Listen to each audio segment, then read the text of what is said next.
13.1 miles is no small distance. This is a story about an unforgettable half marathon. First half marathon in a few years!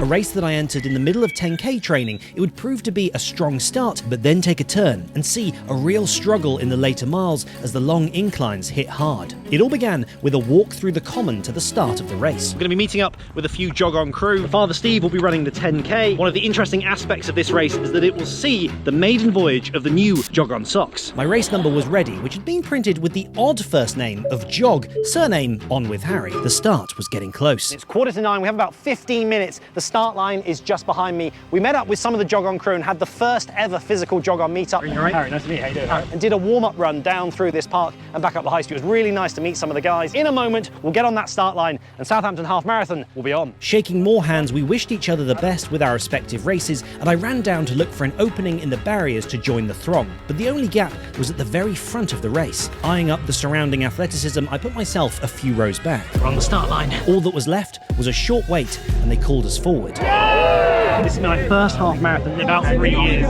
Here we go.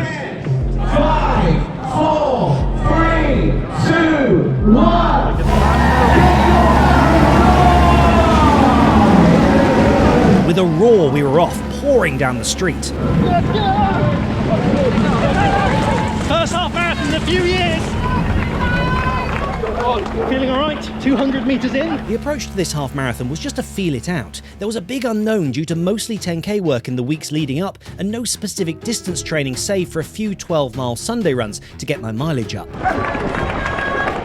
I felt if things went well, I'd be able to get very close to 1 hour and 30 minutes. And if the hills at the end didn't kill me, maybe just inside that mark. Then I saw the guys in the 1:30 bibs. We're right by the paces for 1 hour and 30 minutes. We'll essentially stick with these guys for a while. With a personal best on this course from 2015 of 1:25, I was still a way off from previous fitness levels, but I was willing to give it what I had to test the endurance. The next mile or so was taken up by followers of Jog On also running that day, introducing themselves as we moved along the route. We generally got me motivated during COVID, so. Oh, awesome. Thanks for that. So, yeah, no, I appreciate that. The relaxed atmosphere was punctuated by a man casually texting his wife, presumably that his run was going well. 2.5 kilometres on the watch as we head towards Woolston area. The long slog of the Itching Bridge was next. The 1:30 paces are about 40 metres up on us now, finding a pace just a touch fast. But soon we were down the other side. The organisers had approached me a couple of months back about presenting the route reveal of this event, so I'll drop a few clips from that into this video. This is it, as I discussed in the route reveal video. Williams Shipping will again be providing an articulated lorry.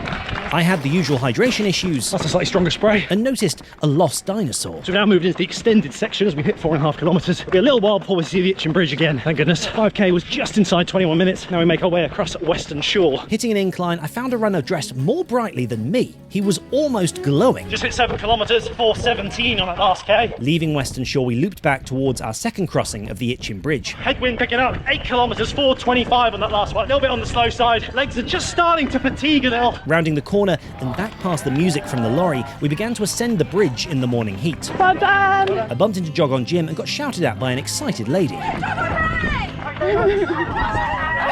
9k we bumped into Jog On Jim himself, sporting the electric orange top, looking good. 10 kilometres was approaching. We hit the 10k mark in 42 minutes and 19 seconds. It feels alright. Just got to do that again.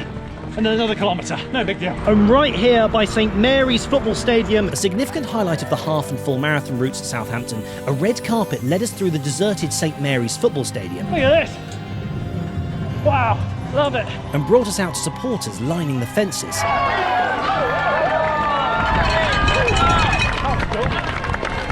Well, that marks 7 miles as we approach the second bridge, Northern Bridge. 11 kilometres, 4:13 on that last k. Crossing Northern Bridge, my thoughts strayed to wondering how my legs would hold up.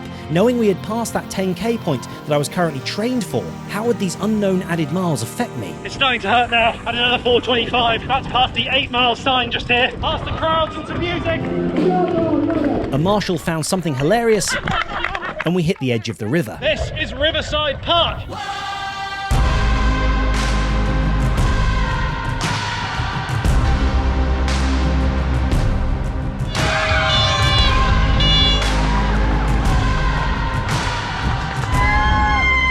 Grabbing water, I knew that this course was about to get a lot harder.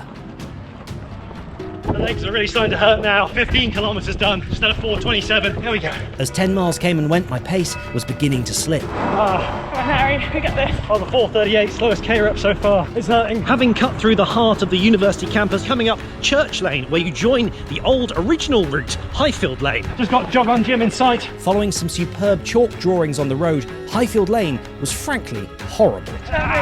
17.5 kilometers. This is where we enter Southampton Common. Coming up Khartoum Road, it'll lead you off the tarmac and onto the path and through the heart of Southampton Common, where you'll find yourself under the underpass. Trying to take my head into a zone of focus, we passed graffiti art and swept up into the open greenery of Southampton Common. This is awesome, Harry, well done. 18.8 kilometers. Coming from the cycle lane, you'll actually get a once-in-a-lifetime chance to run in a bus lane. Yes, we're in the bus lane. What a novelty! Even with the wind at my front, we were able to pick up the speed as that finish line drew ever closer. That was a 3:59 kilometer there. We picked it up a little bit. Last part, Southampton Half Marathon. Not quite at 1:30 today, that's all right. As the noise of the crowds got louder, I pushed one last time to the finish.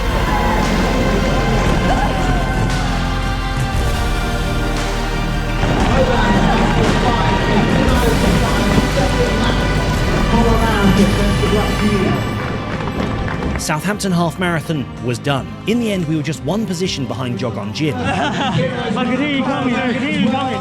This man is fast. Just got to give a quick shout out to GB Louise, who ran filming that. I didn't even hear her breathe once. It was a Sunday jog for her. We'll try and catch Steve before he finishes. The chip time was 1 hour, 30 minutes and 46 seconds, the 86th person across the line out of 2,335 finishers. I was very happy with the result, and it gave me a great foundation to build off as I begin to properly train to take on this bigger distance. And one day, I'll be coming for that 125 personal best. Thank you. Oh, brilliant. Thank you very much. Appreciate it. Thank you. Banana. Oh, man, that hurt. I spoke to a few finishers, but how had Steve done with his 10K? Just watching out for Steve now. And then... there he goes! Go ahead, Steve! All the way, Steve! Steve looking about 47 minutes and 20 seconds. Absolutely beautiful running. I found Steve sitting on the stone steps of Guildhall. At the age of 65, Steve had run a fantastic time of 47.25, placing him 108th out of 1,579 finishers. Those hills just killed me. How are the socks? Great. I would drive it. You heard it from Steve. The Jog On socks are amazing. If you want a pair, you can buy them now. This is jogon.com. Thanks, Steve. I then bumped into a particularly special subscriber. This is Jog On top #1, the first one ever ordered by Alistair Hunter. Absolutely brilliant to see it again in person. This young man flying past the other week. One of the youngest Jog On crew members, Jamie, had run superbly in the 5K with a new personal best of 25.09. Jog On Jamie is quickly becoming a running legend. We compared medals. Half marathon, 10K and the 5K. Love it. I'll run it next year.